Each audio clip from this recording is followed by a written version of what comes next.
जय मसीह के दोस्तों, आज के मॉर्निंग डिवोशन में आपका बहुत-बहुत स्वागत है। आज का वचन मैं एक गवाही के साथ शुरू करूंगी, जो इस प्रकार है कि एक बार दो देशों के बीच में युद्ध चल रहा था, जिसमें कुछ लोगों को बंदी बना दिया गया और उन बंधुआ जो लोग थे, उनमें दो भाई-बहन भी थे और उनके और साथी भी थे। और ऐसा हुआ कि जब वो बंदी बना दिए गए तो देखा कि उन पे कितना अत्याचार किया जा रहा है और कितने लोगों को बेरहमी से मार डाला जा रहा है। उनमें जो ये लड़की थी और भाई जिसका था, उसने अपनी आंखों से ये अत्याचार होते हुए देखा था और उसने स्वयं देखा कि एक सिपाही ने, दूसरे देश के सिपाही ने बड़ी ही बेदर्दी से उसकी आंखों के सामने ही उसके भाई को मार डाला और इसका दिल टूट गया और वो किसी तरह बचने में सफल हुई और वो वहां से भाग गई और छुप गई और बच गई और वो अनाथ थी, अकेली थी। परमेश्वर की शरण में, प्रार्थना में उसने जीवन बिताया और आगे चल के वो वहीं आर्मी में एक नर्स के रूप में नियुक्त हो गई। कुछ वर्षों के पश्चात जब वो वहां काम करने लगी और बड़ी सेवा से, प्रेम से काम करती थी, क्योंकि प्रभु में प्यार था, दिल बड़ा कोमल था और उसने ये सब कुछ देखा था, अत्याचार देखा था, दुख देखा था, तो मन में बड़ा प्रेम था। एक बार ऐसा हुआ कि बहुत समय बाद वही सिपाही जिसने उसके भाई को मार डाला था, वही वहां पे घायल अवस्था में है और कोई देखने वाला नहीं। आप जानते हैं आर्मी में और उसमें किस प्रकार का वातावरण था, लाशें और ढेर लगे हुए घायलों के और सब में अफरा तफरी मची हुई है। वहां ये लड़की जब देखती है और उसे याद आए तो वही व्यक्ति है जिसने मेरे भाई को मार डाला था। सबसे पहला विचार उसके मन में वही आता है जो आपके और मेरे मन में आ रहा है इस समय, क्योंकि हम इंसान हैं। उसके मन में भी यही आया, बड़ा अच्छा मौका मिल गया मुझे आज बदला लेने का। आज ये जो मेरे हाथ में आया है, आज मैं बदला ले लूं अपने भाई की मृत्यु का और मैं भी कुछ ऐसा करूं, कोई ऐसा इंजेक्शन दे दूं, कोई ऐसी ज्यादा दवा दे दूं या कुछ भी कर लूं कि मैं इसको मार डालूं। वैसे भी घायल अवस्था में है, कुछ तो नहीं कर पाएगा। लेकिन तभी उसके कानों में एक स्पष्ट तेज आवाज आई, परमेश्वर की आवाज आई और उसने क्या बात कही? अपने शत्रुओं से प्रेम करने की। कौन सी बात जो वचन भी आपको और मुझे बताता है? क्या है? लूका 6 और 27 वचन, जिसमें लिखा है, परंतु मैं तुम सुनने वालों से कहता हूं कि अपने शत्रुओं से प्रेम रखो, जो तुमसे बैर करे उनका भला करो। बिल्कुल असंभव बात, बहुत मुश्किल बात इंसान के लिए। कैसे हो सकता है? ऐसे हो ही नहीं सकता। जो हमारे किसी प्रिय को मार डाले उससे प्रेम करना तो बहुत बड़ी बात है। उसकी शक्ल देखना नहीं चाहते और हम चाहते हैं कि इसको बदला दें, आज अच्छा मौका है।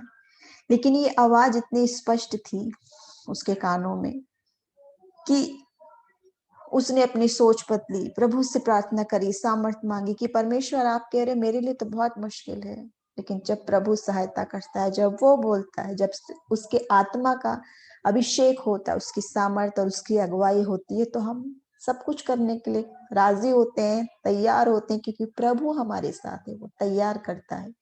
और ऐसा हुआ कि उस लड़की ने रात दिन सेवा की, उसकी बहुत प्रेम से करी, प्रार्थनाएं भी करी और एक दिन वो व्यक्ति ठीक हो गया। और जब ठीक हो गया तो उसने उससे पूछा कि तुमने मेरे साथ ऐसा क्यों किया? जब मैंने तुम्हारे लोगों को, तुम्हारे भाई को मार डाला, तुमने मुझे क्यों बचाया?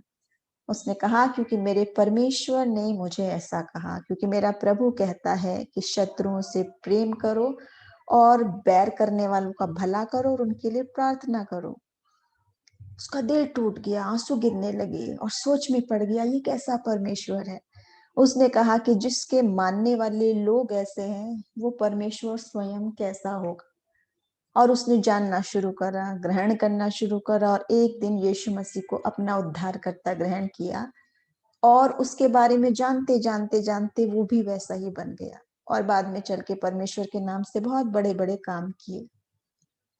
कहने का मतलब यह है कि कुछ बातें आपको और मुझे बहुत असंभव लगती हैं, क्योंकि हमारे लिए वाकई में असंभव है, हम इंसान हैं। लेकिन प्रभु का आत्मा जब हमारे साथ होता है, हमें संभालता चलता है और हमें सामर्थ देता है, ताकत देता है। क्योंकि यीशु मसीह ने जो कुछ बातें कही है, दूसरों को उपदेश दिया, ऐसा नहीं कि दूसरों को ये कहा, स्वयं नहीं किया, स्वयं सब कुछ करके दिखाया है। आप और मैं सब जानते हैं, जब यीशु मसीह को क्रूस की मृत्यु दी गई, थूका गया, सताया गया, अपमानित किया गया, कोड़े मारे गए, यहाँ कीलें ठोकी गई, यहाँ तक कि मार डाला गया। फिर भी यीशु मसीह की आखिरी बातें क्या है? हे पिता, इन्हें क्षमा कर, क्योंकि ये नहीं जानते क्या कर रहे हैं। बात हम सोच रहे माफी की, लेकिन माफी क्यों मांग रहा है? क्योंकि प्यार बेपनाह है। अपने सताने वालों के लिए भी प्यार बेपनाह है। तो आज के वचन से प्रभु हमसे बोलता और बातचीत करता है कि हम अपने मन को शुद्ध रखें। ये मतलब नहीं है हम सताने वालों के साथ शामिल हो जाएं गलत कार्य में, ये मतलब नहीं है। मतलब है हम उनसे सावधान रहें, लेकिन अपने हृदय को साफ करें। अपने हृदय को पूरी तरीके से शुद्ध करने के लिए हम उस बात को मिटाकर, उस बैर को मिटा के, उस भावना को मिटा के उनसे प्रेम करें और उनके लिए प्रार्थना करें। बहुत मुश्किल बात है, लेकिन क्यों ना आज प्रयास करें, प्रभु से सामर्थ मांगे, और हम यकीन करते हैं कि परमेश्वर हमें वो सामर्थ जरूर देगा, क्योंकि ये उसका वचन है। और जब हम उस पे चलेंगे तो वो हमारे साथ होगा और हमारी सहायता करेगा और हमें अपना वाकई में शिष्य बना लेगा। और कितने आनंद की बात होगी जब हमें देखें तो हमें देखकर हमारे परमेश्वर के नाम को महिमा मिले, जैसे उस लड़की की वाकई में जीवित गवाही हमने देखी। आज के वचन के जरिए प्रभु हम सबको आशीष दे, हमारे साथ बने रहे। फिर एक नए विषय के साथ मिलेंगे डेली डिवोशन में। जय मसीह की।